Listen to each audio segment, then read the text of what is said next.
Maybe you want to introduce some folks. We're certainly delighted to have Senator Durbin here this morning to address our community.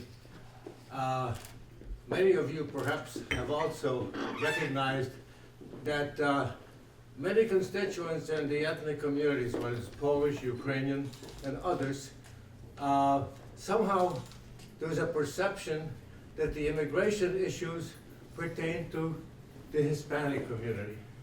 That is not the case.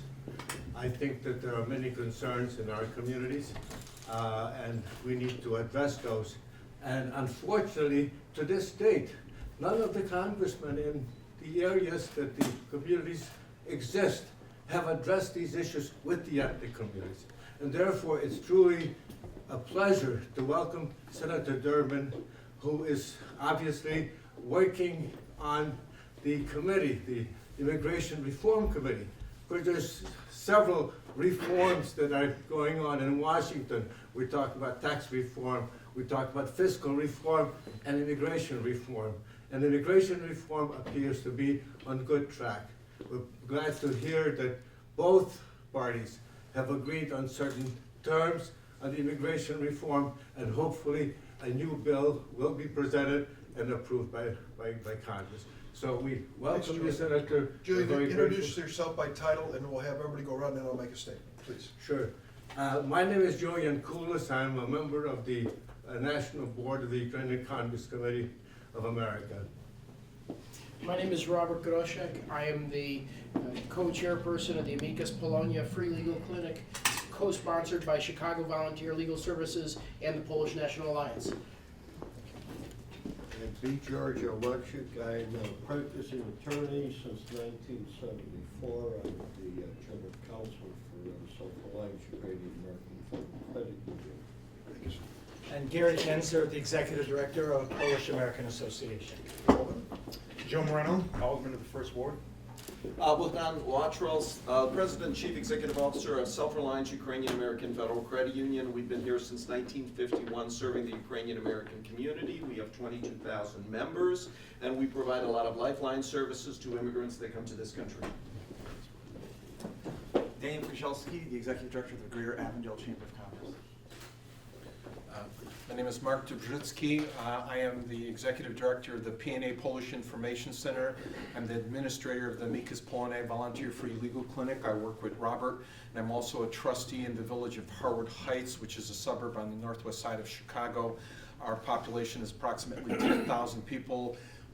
Close to 50% are Polish or Polish American.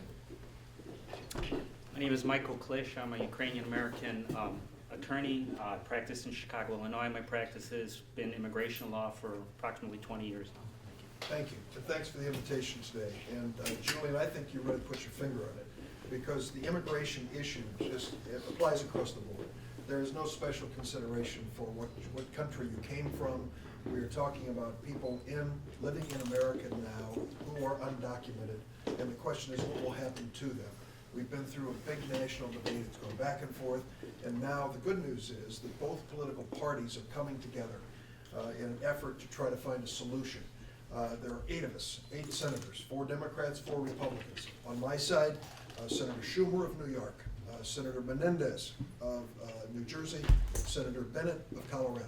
On the Republican side, John McCain of Arizona, Jeff Flake of Arizona. We also have in there Lindsey Graham of South Carolina, and Marco Rubio of Florida. Those are the 8 of us. We meet 3 or 4 times a week, and we meet virtually every day. We pick a topic, and our staff works on it all day, and then in the evening we sit down and resolve the differences.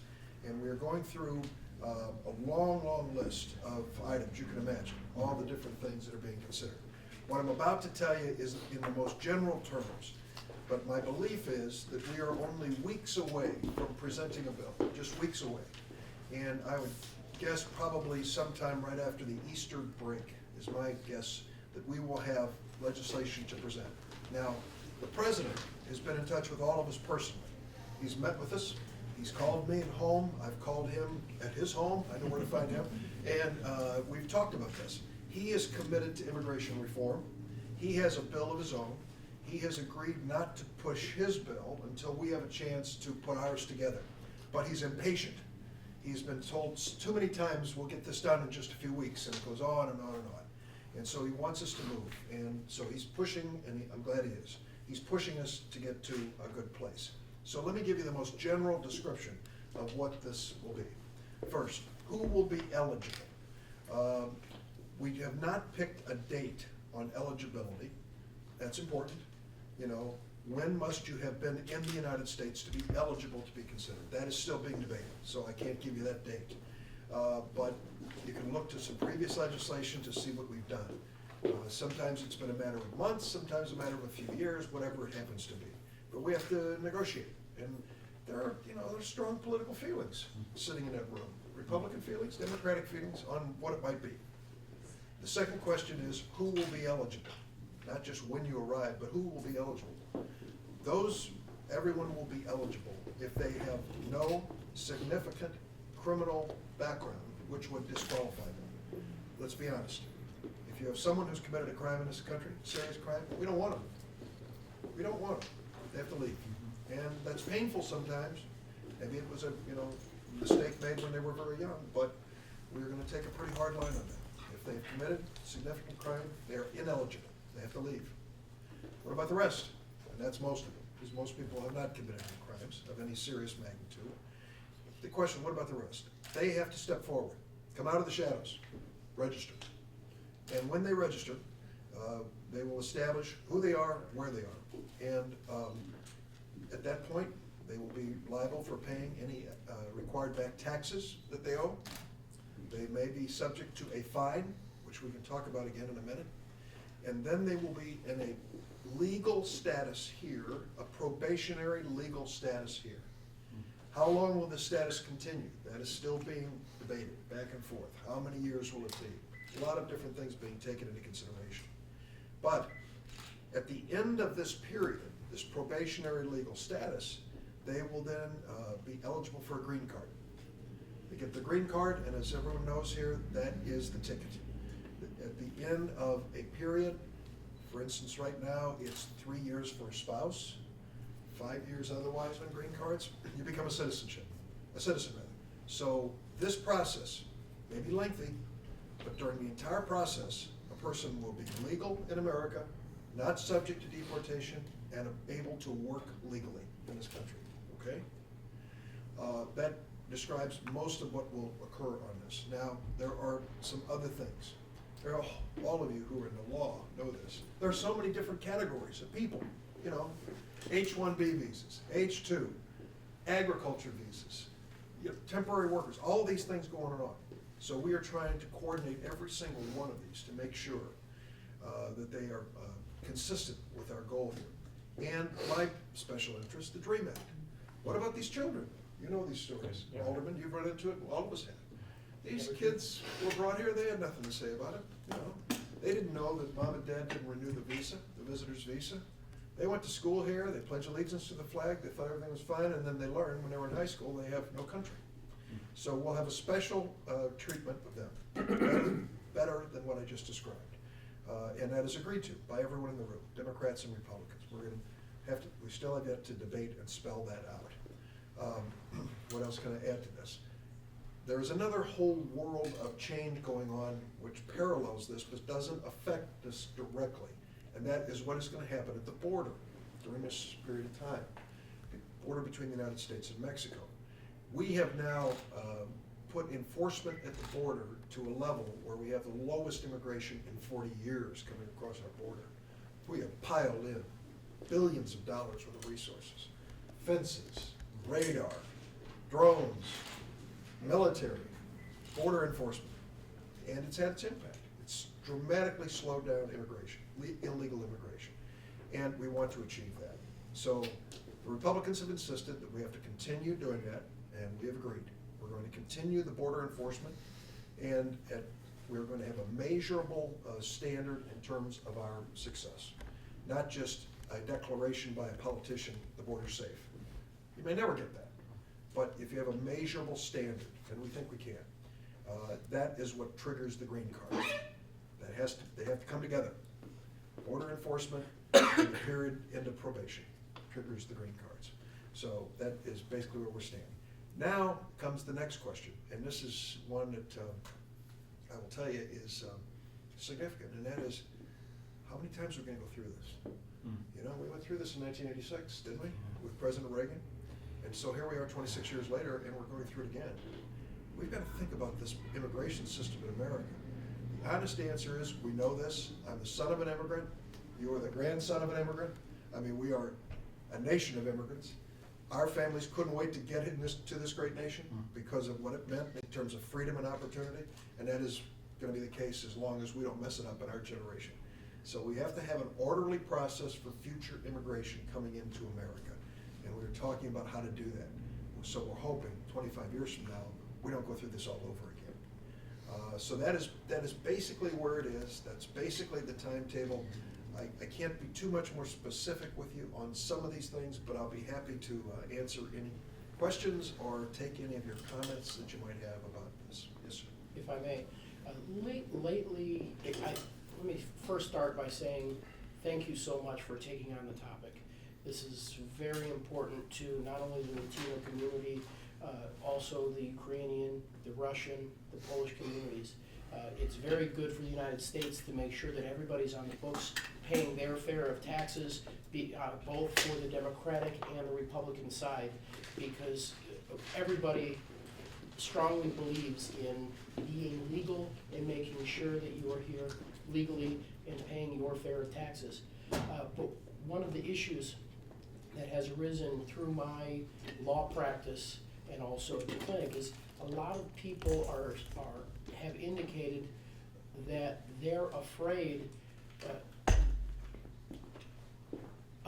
of coming out and applying for a green card or applying for citizenship, because lately there's been some rulings as to crimes of moral turpitude.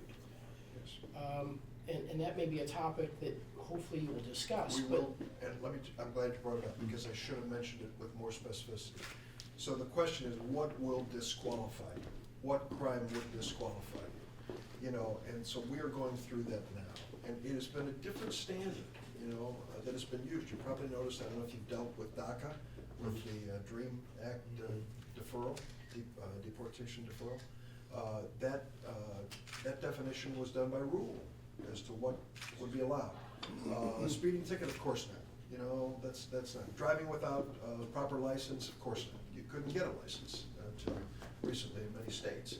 So what we're talking about goes beyond minor things, misdemeanor things, to things that are more serious in nature. We will try to spell that out because, as I said, we don't want violent, threatening, dangerous people in America, period. And they're not welcome. But those who have committed something that is not serious, that should be taken into consideration, different story. That has not been spelled out yet. I just urge you, Senator, to do your best to make a hard line decision, because I believe it's the Trevino case, Michael, he's an immigration lawyer, I believe, indicates at one point in time that even a simple battery could put you over the edge into a crime of moral turpitude if you have certain histories. And with the case of maybe domestic violence, a nasty divorce going on, these are the things that could really prevent the system and any bill from working to its full extent. Understood. Thank you. Senator, Yes. following up on Mr. Grussik's question, at the clinic we also have an individual who came here when he was 4 years old. He is now 50 years old. Oh, my. He is supposed to be deported because of moral turpitude. He grew up in this country. He may have been born in Poland, but as one of our interns in our office said, he speaks Chicago. Okay. He went to school here. He went to school. He went to grammar school here. He went to high school here. He went to college here. He had some problems. He made a mistake. He spent some time in prison. He came out of prison and he corrected his life. He's been alcohol and drug free for the past 12 years. You read what his family has said, his neighbors, his parish priest, his employer. He's turned his life around. He knows no other country but America. And as when he comes to our offices, he said he'd rather die in an American prison than to go to a country that he does not know. Yeah, and I know you mentioned that. That's a difficult question. Yes, he did commit a crime, but he feels that he's American. He knows no other country. He knows no other place. He grew up with the values that we have here. He made some mistakes. You know, What happens, you know, That's a and good question, and I'll tell you, I've been at this, in the Senate now for a number of years, and no matter how well you write these laws, there's always gonna be, you know, some exceptions. there's always gonna be a case where you say, oh, we never quite thought of that. So there has to be at least some element in here. From my point of view, there has to be some element of review of specific cases for the extraordinary cases. You know, I want to assure the people who are sitting out there skeptical of this whole conversation about undocumented people becoming legal in America, that, you know, we really are committed to keeping this country safe. That is our first obligation, keeping it safe. But we also are humans, and we want to make sure we acknowledge that. I want to acknowledge our new arrival. Sorry, Thank you please, very much. introduce yourself. Grażyna Zajączkowska, I'm Director of Immigrant Services. I supervise immigration and housing services, and I do outreach for Polish American Association. Thank you. I have a question because, you know, so far I haven't heard about any travel arrangements for, you know, in the bill you are proposing. Travel. Yes. In For what? those, you know, who are going to have, you know, the, at least, you know, work permit, and, you know, there are provisions for, you know, almost any process there is immigration. And those people really, some of them, they have been here for 18 years, and they really There would be no restrictions, wonderful. Okay, thank you. no restrictions. Because I haven't heard about that No, yet. once they're registered, and we will have, we're working on the concept of an identification card. That's what I And mean. the reason is, and this goes back, we've had these problems before, when we talked about employers being involved in this too, you know, we can do all we want to do at the border, but the key to this is to make sure in the place of employment that there is a verification of identity. But- And so we put an obligation on the employer and the applicant. And so we will have cards that will identify people so we know who they are, to pay their taxes, which turns out to be one of the single most important thing that people watching this debate say. Are they gonna pay their taxes? You bet they are. You know, they're gonna pay exactly what they owe. But when they're here in this probationary legal status, they are not going to be, I do not think there hasn't been any suggestion now of restricting their travel. That's wonderful. Sort of like re-entry permit? Or will they get another, you know, document, like re-entry permit, Yes. for example? Yes, Wonderful. that's our hope. Thank you very much. Okay. Senator, Yes. I was on the internet last night. You know, there are plenty of articles on immigration, and I like to look at the comments that people make. These would be young comments. And just about every time, the overwhelming majority of those comments are very negative, very angry, very anti-immigrant, immigration reform. And I'm sure you're aware of this. Oh, yeah. I'm sure, you know, we have a country with an economy that could be better, a lot of people out of work, a lot of people scared to death that these immigrants are gonna take their jobs. Now, I don't wanna comment on your overall plan because we'd be here all day, and it sounds good to me, but you have to be sensitive to these individuals because this whole issue of immigration, we're talking people. Yes. The immigrants are people. No one's gonna kick out 11 million people. That's absurd, right? But we also have people who have been here, who are Americans, we're all Americans here, who are really worried about that. And that's what stopped it last time. It was. Yeah. I'm glad you brought it up, because Mhm. it is worth saying a word about it. First, the 11 million we're talking about are currently here. Yes. Many of them are in the economy They are. right now. Some of them are being paid less than they should be paid because they run the risk of being deported. And the employer knows it. So they don't treat them well. Sometimes they don't pay them at all. You know, and what are they going to do about it? Sue them? You know, they don't do anything. So they have become an element of the current economy that isn't helping in terms of employment of anybody. They're keeping wages depressed in some areas.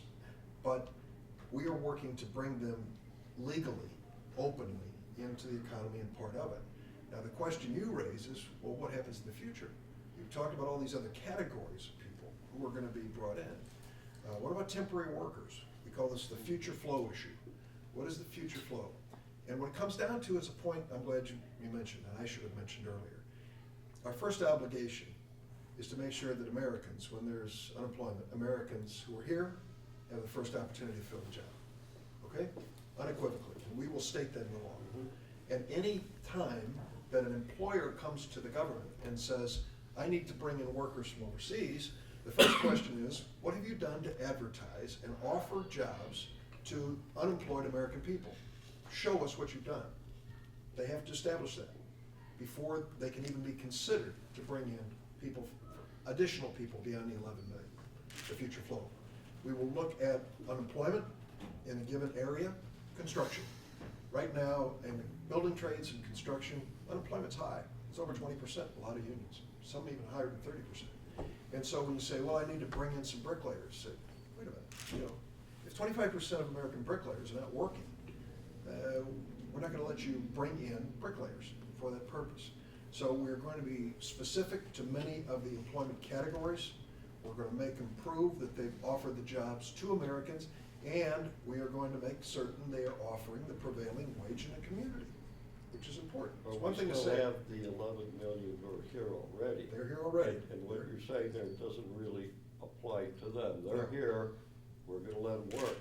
We But have to let them work. now these 11 million, going back to my earlier point, these 11 million are gonna have to be paid the wages required in America by law, minimum wage and the like. So the abuse of those undocumented workers, using them in your place of employment rather than because they're so cheap and they can't complain about it, it's gonna change. It's gonna change for the better in terms of the employment picture. But you raise a very, very important point. And I will just tell you, and we know this, everybody sitting at this table knows this, when the Mayflower landed and they all got off, they looked over their shoulder and they saw another ship coming, and they said, why do we need more? Why? Who are these people? You know, they may not speak the same language we do, they may not have the same, so we've always had this, in this nation of immigrants, we've always had people who said, enough, you know, there are too many more coming and so forth, so, yes. Senator, I want to address the childhood issue, the DREAM Act that you actually were very influential in, unfortunately didn't pass a few years back, and now the executive order that President Obama passed this past summer, the DACA legislation. And if you had any role in that, I want to thank you personally because it has helped a number of my clients. You said those children that came in when they were 2-3 years old, and this is their country. And they didn't find out until they're graduating from high school that they can't go to college because now they have no proof. And I tell you, the joy that I see in those children's eyes when they get those cards now, and these are young adults now, they're 20 years old, they're 22 years old, they're 23 years old, and they're getting that right to, here's my card, I can go to school, I can work, I can become now a registered nurse that I studied for, or I can go on further. So I want to thank you personally for that, for all the help that you've done to bring that forward. And my question is, the legislation or the rules that they set forth for that, I think, would be very instrumental to look at regarding the question about the moral turpitude issue, because they have, where you have, I believe, you can have 3 crimes of lesser qualification and you can still obtain that. And I was wondering if there would be any, in the new legislation, linking of the requirements for citizenship. As you know, when you apply for citizenship, you can't show that you've got all these different crimes or else you can't apply for citizenship. And will that be a part of the talking that you're doing? And secondly, the point that was brought out about the workers. Right now, we have the PERM legislation to get labor certification, and that has in it already where you have to advertise and you have to prove to the Department of Labor that, okay, I've advertised for this position and there's just nobody out there that can do this job. And I think parts of that can be incorporated into it. So That's good. I'm wondering if that is being talked in. We haven't reached that point yet, but Okay. it should be. On the DREAM Act, last night my wife and I were eating in a restaurant downtown. It was The Gauge, you may know where that is, on Michigan Avenue. A buddy of mine named Billy Lawless from Galway, Ireland, who is an outspoken, pro-immigration man, big Irish fella, and we were sitting eating dinner with him, and he brought his chef over, one of his chefs named Cesar, who, Mexican, whose son just qualified under this DACA and has now been accepted on scholarship to DePaul. So I mean, it's like, he said, I can't thank you. I said, well, your son deserved his chance. And that's what the Dream Act does. It gives these young people a chance. And they're gonna prove themselves. I'm not worried about that part. They'll prove themselves of great value to our country. But yes, that will be part of it. And this whole deal, effort to hire Americans. We're serious about that. We're gonna write it into the law so that there's more protection. One thing, though, just one last point. One thing that I have noticed, though, there is still the group of individuals that are scared, like it was brought out, to come out, even with DACA. Yeah. And, you know, I can't force somebody to say, come on, apply under DACA because you can get it. I can lay it out for them. And for some reason, there's still this fear because they go, okay, I've been here for 10, 20 years. I've been under the radar. I've gotten through, okay, I can't get a driver's license. I can't go to school, but is that really bad? Because I can still find a menial job somewhere. And for some reason, I tell them, look, this is not, yes, it's an executive order. If President Obama had lost in the previous election, it may have been vacated by whoever, Mr. Romney, but that didn't happen. But for some reason, there's still this fear, and I think that's the thing that has to be addressed to the immigrant community, to not to have fear, that this legislation will help Well, you. they've lived in fear for so long, I see. you know? But it's that culture that has to change a It little bit, I does, think. and they just have to see the success story. Right. We've had 400,000 successfully or applied, 275,000 that received the documentation that they were waiting for. And I think as that comes through, more people will be confident and try to do it. And my feeling is this: if we establish a legal process, and people step up and take advantage of that process, it is worth a fight. If somebody in the future says, well, let's turn now that we have their names and go get them. You know, there will be a backlash in this country against that, because these people were doing what they were asked to do. And they did it following the law. And I think they're in a better position. Maybe we'll let our friends in the press, if they have any questions, please. I saw your hand up. Yes. My name is Svetlana Ivanishvili. I'm editor of Ukrainian American newspaper, the biggest in America and Canada. And I'm talking on behalf of the people who are physically present in this country, but they never had any documents. They were like transported maybe in trucks or somehow in maybe about a decade ago, and they had, even according to the requirements of the DREAM Act and all you talk about the eligibility. What about them? What could be done for them? This is a challenge, because many people were hiding. They were trying not to leave any paper trail. And they were afraid that they would be, discovered and deported. And so when you say to them, now prove you were here as of such and such a date, sometimes it's a challenge. But what I have heard is that under DACA, the DREAM Act, they have started establishing some standards. A utility bill every 3 months or so is enough to establish that this was your residence during the period of time. And so we have to be open to the fact that these are extraordinary circumstances. But let me expand my question, because they're gonna read in our newspaper. They don't read English. American newspaper. They're gonna read in our newspaper. For example, they pay the cash to their utilities. I mean, sometimes they using the other people just to arrange some things in their life.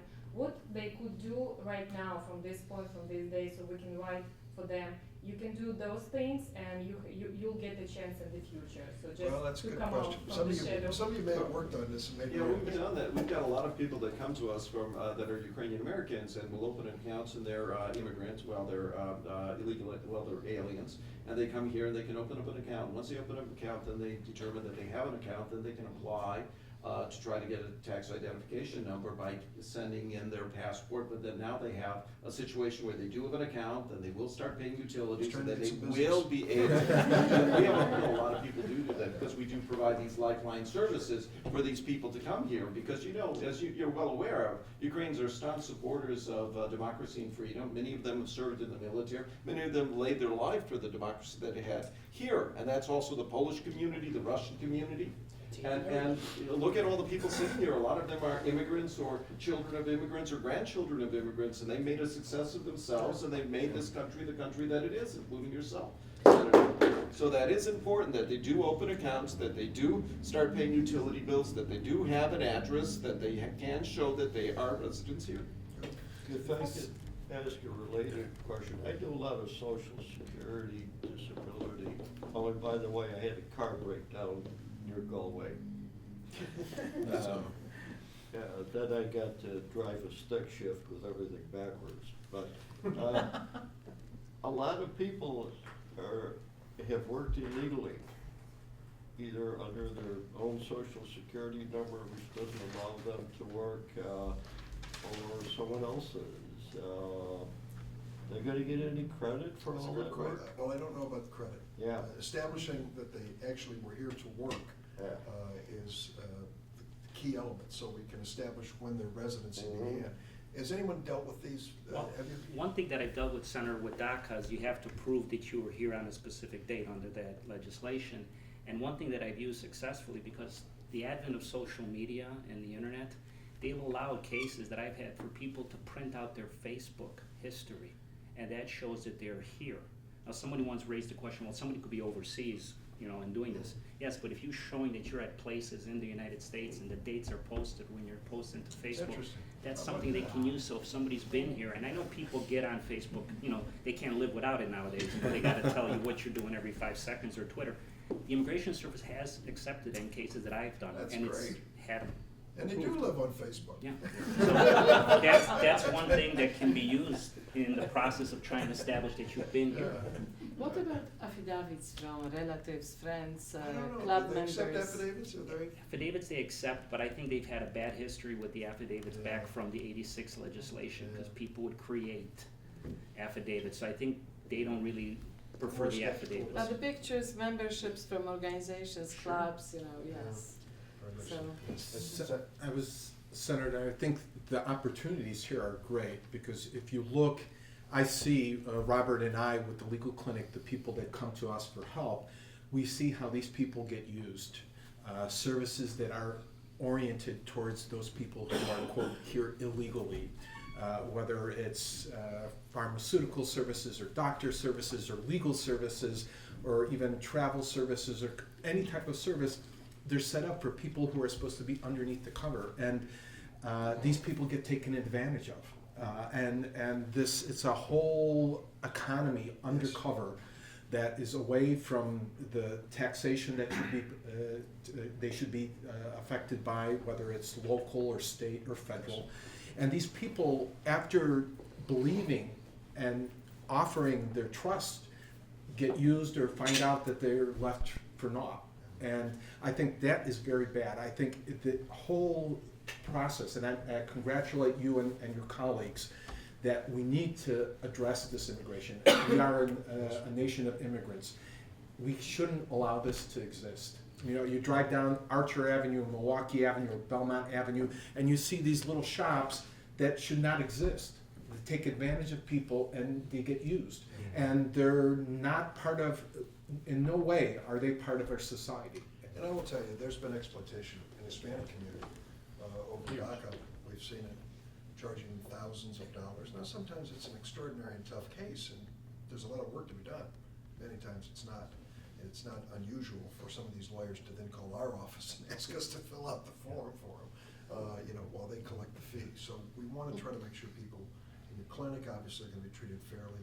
We want to make sure that people are treated fairly. One thing I failed to mention, we talked earlier about paying back taxes. There will also be some fine associated with this that is being established. But one of the things that we are trying to figure out is how to make this fine such that a person who is of modest circumstances can pay it. And it's possible, we're talking about collecting it over a long period of time out of the payroll check. That is a possibility. And that way, you don't have to come up with whatever the number is tomorrow and face payday loans or something like that. We've got to find a better way to do that. Senator, I got a couple of questions. Last night, the president signed the expenditure cutting. Sequester? Yeah. And how is that going to affect the immigration office as such? Well, yeah, there's gonna be, well, it won't change what we're doing in writing this law, but in terms of the enforcement and in terms of border security, in a lot of areas, there are gonna be reductions in force. The employees for the next 7 months will work 4 days a week instead of 5. The phone calls to these agencies will not be answered in 2 minutes, 5 minutes, 10 minutes. It may be 20 minutes, half an hour, which I'm sorry. I mean, but there are just fewer people to do it. And those are the realities. We're trying to avoid this, and it's possible that within the next month, we'll be back into negotiation, and I hope we will, and we can avoid some of this. The other question, in the proposed bill, is there are we specifically addressing amnesty as such, as it was in '86? No, it's different.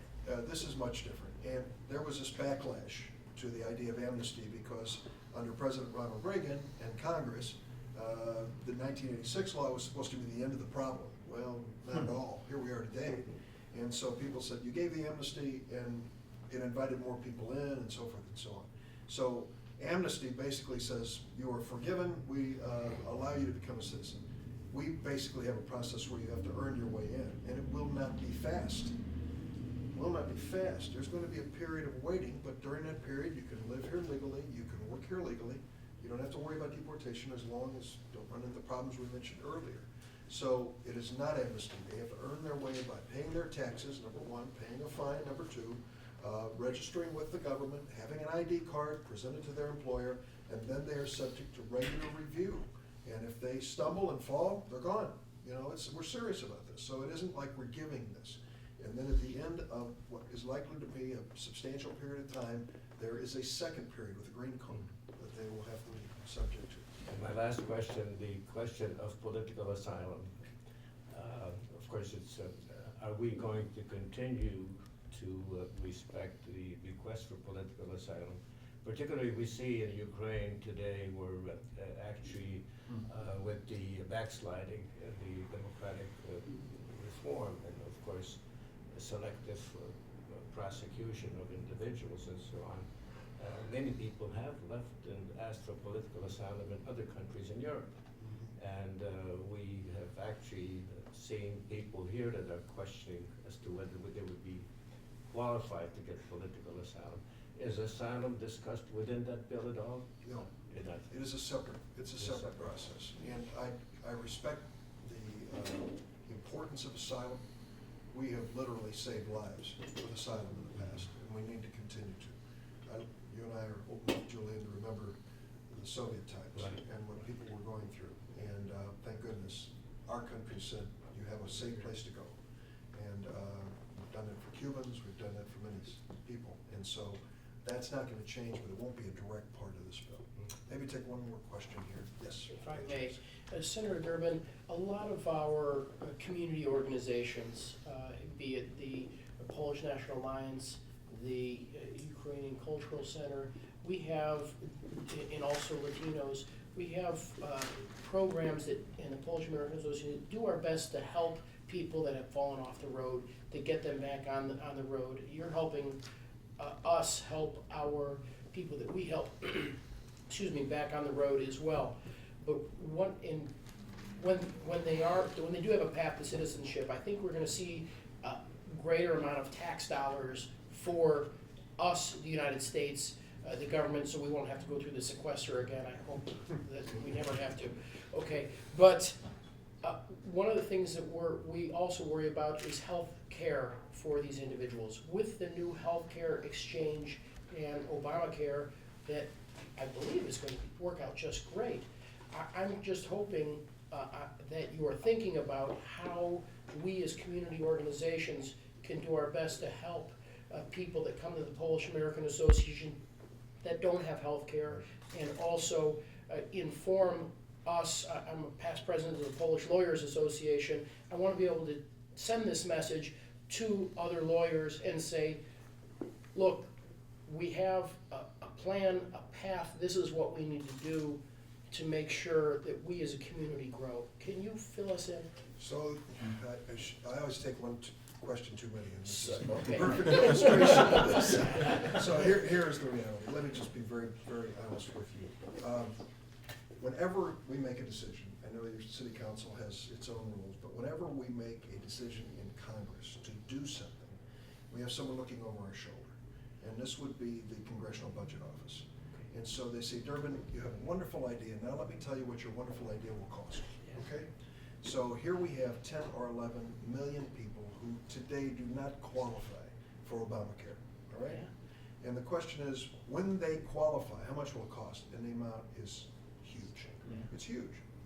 And so we can't, you have to either cut spending in some area or raise taxes to cover it. That's right. It becomes politically impossible. You can see with sequestration how hard it is. So we are trying to find a way to make sure we move forward in this process. But I will be honest with you, we will not be able to offer during the probationary period full coverage of all of the benefits that are available to every citizen in America. We won't. We just can't. But I still think we've got to seize this moment and move forward, because when they get a green card, it's another story, okay? So up until the point of the green card, I don't believe they will have full coverage of the benefits that are available to everyone. With the green card, different story. I don't necessarily want to give everybody free insurance, although it helps us as a nation. But what I'm saying is eventually these people are going to be on the path. Yeah. And what can we as community leaders do to prepare for the future to assist in making sure all these laws work together? Well, that's my job. And I think if we keep our eye on how they will work, that we can get something good to come out of this.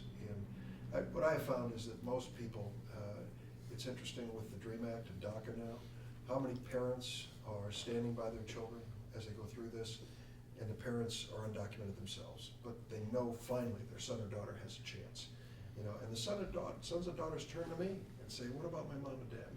So it is going to work. It's going to come together. We on the Democratic side of the table said we want to have a clear path to citizenship and family unification, okay? At the end of the day, we want families to be together. Those were the two principles that we pushed. The other side of the table was looking for border enforcement and employment verification, you know? And so we've kind of tried to strike a bargain, you know, with putting all those four elements together. Thank you for coming out this morning on Saturday. It's good to be with you.